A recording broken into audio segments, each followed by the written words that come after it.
कि बलदेव क्षेत्र से एक शुरुआत हुई है, समरसता अभियान की शुरुआत हुई है और साल भर में 1500 गांवों की यात्रा तय करने का फैसला मैंने लिया। मैं उम्मीद करता हूं कि हमारे पार्टी के दूसरे जिम्मेदार लोग भी गांव में जाएंगे। गांव के बीच आकर कुछ हम लेकर ही जाते हैं, देने को हमारे पास कुछ है नहीं, लेकिन आपके बीच आकर आपकी मुस्कुराहट देखकर मुद्दों की भी जानकारी मिलती है। सरकारी आंकड़े कुछ और होते हैं। हमारे युवा विधायक बोल रहे थे, सिस्टम में जो काम चलता है वो अलग तरीके से चलता है, और सरकारी आंकड़ों के मकड़ जाल में अगर हम लोग फंस जाएंगे तो जमीनी हकीकत को हम नहीं जान पाएंगे। जमीनी हकीकत कुछ और है। एक उदाहरण दे देता हूं, आजकल तो बड़े बड़े जो है चीजें फेंकी जाती हैं आसमान में कि और ज्यादा झूठ बोलो तो और बड़ा झूठ बोलो, छोटा झूठ मत बोलो, बड़ा। कोई लोग सुन के कहेंगे बात सही होगी, इतनी बड़ी बात कह दी, कुछ तो सही होगी। जैसा कि हमारे सूबे के मुख्यमंत्री कह रहे हैं कि 32 लाख करोड़ का निवेश उत्तर प्रदेश में। 32 लाख करोड़ का निवेश कोई मान रहा है? जो पहले निवेश है कि उन्होंने घोषणाएं की थी, लखनऊ में चाट समोसा पार्टी करते हैं, दावत करते हैं, दावत इश्क करते हैं, 32 दांत दिखाकर बड़े बड़े लोगों को बैठाकर उनसे काम अपने करा लेते हैं। घोषणाएं होती हैं लेकिन जमीन पे तो कुछ होता है। प्रधानमंत्री जी अभी संसद के सत्र में बोल रहे थे, लोकसभा में उन्होंने राष्ट्रपति अभिभाषण में जवाब दिया। उन्होंने दावा किया कि देश में नल से जल योजना में 8 करोड़ लाभार्थी हैं। अगले दिन राज्यसभा में वो भाषण दे रहे थे, उसी योजना का जिक्र करते हुए उन्होंने कहा 11 करोड़ लाभार्थी। तो क्या एक रात में 3 करोड़ लाभार्थी कहां से आए? ये है सरकारी आंकड़े। जमीन पर जाके देखेंगे तो किसी किसान की आय दुगनी नहीं हुई, लेकिन हो सकता है कि दिल्ली में, जहां राजनीतिक गलियारों में जहां ये सारी चीजें बनती हैं, मसौदे तैयार होते हैं, वहां लोगों को बताया जाता होगा कि बहुत तरक्की हो रही है, किसानों की वाह हो गई, और दोष भी उनको नहीं दे सकते क्योंकि जब वोट खुलती है, वोट तो भरपूर मिल रही है, पूरा इनको बहुमत की सरकार है। लेकिन अगर ये जरूर पाल लें कि ये जो बहुमत आपने दी हमेशा हमेशा के लिए है, कि अकेले ये सब पे देश पे भारी पड़ेंगे, ऐसा नहीं। कब बहुमत अल्पमत बन जाए, कब जो आपने सत्ता की चादर इन पे ओढ़ी है, जो सम्मान आप दे रहे हो, कब आप मुझसे वापस ले लें, ये तो जनता जनार्दन ही तय करेंगे। ये उनकी कोई तकदीर में बात लिखी नहीं है। तो इसलिए लोगों के बीच जाने से पता लगता है। मैं ये मानता हूं कि आज देश के असल मुद्दे कुछ और हैं। रोजगार को लेकर हर घर में चिंता है। कर्ज, आज गांव में सामान्य परिवार पर बहुत बड़ा कर्जा है, क्योंकि इतनी पूंजी चाहिए खेती करने के लिए, गुजारा करने के लिए, कैसे कैसे पैसे जुटाकर आप कर रहे हो। और सरकारी आंकड़े बताते हैं, एनएसएसओ ने सर्वे किया, 2013 का आंकड़ा था कि औसतन प्रत्येक किसान परिवार पर 47,000 रुपए का कर्जा है। अब 2019 में जो हाल की उनकी रिपोर्ट है कि 2019 में 47,000 बढ़कर 6 साल में 74,000 रुपए हो गया। 58% की वृद्धि हो गई। आप तो दुगना ही मान लो। यानी यहां जितने किसान भाई बैठे हैं, हर एक के कंधे पे बोझ है। अब बजट आया, उन्होंने ये नहीं बताया कि 2022 में आपकी आय दुगनी होनी थी, क्या होगी? किसी ने बताया? नहीं बताया। वित्त मंत्री ने उसको जिक्र ही नहीं किया। ये जरूर बताया कि हम जो कर्जा देते हैं केसीसी में उसे बढ़ाएंगे। ठीक है, अच्छी बात है, हम भी चाहते हैं। तो मालूम है कि पूंजी तो चाहिए, बिना पूंजी निवेश के खेती संभव नहीं है, दुर्लभ हो गई है। एक तरफ सरकार कह रही है जीरो बजट फार्मिंग, यहां कोई जीरो बजट फार्मिंग कर सकता है क्या? नेचुरल फार्मिंग, उन्होंने कहा 1 करोड़ किसानों को नेचुरल फार्मिंग से जोड़ेंगे। नेचुरल फार्मिंग माने मतलब खाद भी नहीं देंगे।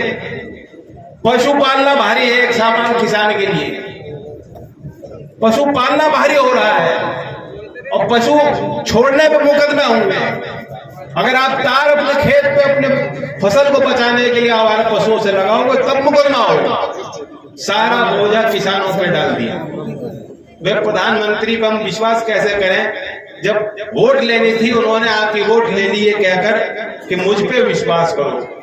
ये मोदी तुम्हें कह रहा है, प्रधानमंत्री तुम्हें कह रहे हैं कि जब उत्तर प्रदेश में सरकार हमारी शपथ लेगी पहला काम करेगी कि हमारा छूटा पशुओं से छुटकारा दिलाने के लिए व्यवहारिक योजना बनाएगी। मैं यहाँ पूछना चाहता हूँ मुझसे, कहाँ गई वो योजना? वो बनाई है व्यवहारिक योजना? कोई व्यवहारिक योजना नहीं। भ्रष्टाचार हो रहा है, गौशाला के नाम पे पैसा निकाला जा रहा है सरकारी खातों से जो आपका पैसा है, और सारा बोझ किसानों पे लादा जा रहा है। सारा जोखिम किसान लेंगे, सारा नुकसान किसान लेंगे, और जब आपकी तरक्की की बात होती है तो ये चुप्पी साध ले। जिस बजट में उनको किसानों के लिए बहुत कुछ करना था आपकी जानकारी में नहीं होगा क्योंकि इसकी चर्चा नहीं हुई।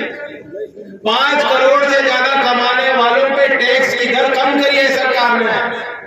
यहाँ कोई है जिसने 5 करोड़ से ज्यादा कमाए एक साल में? नहीं, मेरा पूछना तो बनता है ना, क्या पता मुझे भी कोई दानी मिल जाए।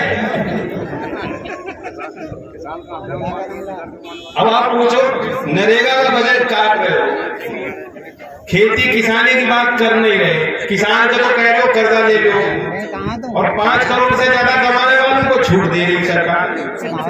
तो सरकार किसके लिए काम कर रही है? किसके दबाव में काम कर रही है? और हमारा आपका दबाव ऐसी सरकारों पे क्यों कमजोर पड़ रहा है? जिस दिन समरसता अभियान के मूल उद्देश्य को हम समझ लेंगे, कुछ लोग जितनी जातियां हैं, जातियों के नाम सबको बता नहीं सकता, इतनी जातियां हैं देश में, उससे ऊपर उनको हम देखेंगे हम काम क्या करते हैं। या तो मजदूरी कर रहे हैं या खेती कर रहे हैं, गांवों में तो अधिकतर काम ही है। और उस काम के आधार पर जिस दिन हम कहेंगे हम अपने काम के आधार पर संगठित होना चाहते हैं। जैसे ऑटो इंडस्ट्री है, जितने मालिक हैं ऑटो इंडस्ट्री के अलग एसोसिएशन है, प्रोफेशनल बॉडीज हैं, कोई डॉक्टर है तो डॉक्टर्स की अपनी एसोसिएशन है, यानी काम के आधार पे उनके संगठन है। अब यूं तो किसान की यूनियन बहुत होंगी, लेकिन संगठन एक जो हम लोग कम से कम साथ बैठ के कोई राय बना लें, अपना दबाव बना लें, अपने हक की लड़ाई लड़ लें, ऐसा कोई एक संगठन देश में नहीं। कभी चौधरी चरण सिंह जी के समय उन्होंने कहा था तो आप लोग हो गए थे। वो कौन सा जादुई फॉर्मूला था कि जाति को बुलाकर विश्वास के साथ लोग निकल पड़े? उस रास्ते पे हमें चलने की जरूरत है। वो तो हमारे अंदर की खामियां हैं, इसलिए हम समरसता अभियान चला रहे हैं कि लोकदल का कार्यकर्ता भी सीखे।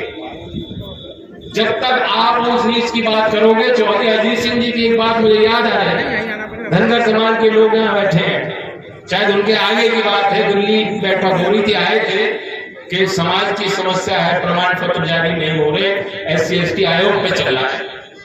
पार्टी का कार्यकर्ता साथ बैठा था, कहती जो नीची जाति वाले लोग हैं उनके बीच में भी लोकदल के प्रति प्यार है। चौधरी साहब ने टोका, ये छोटा बड़ा क्या होता है, इसमें ऊंच नीच की बात क्या होती है?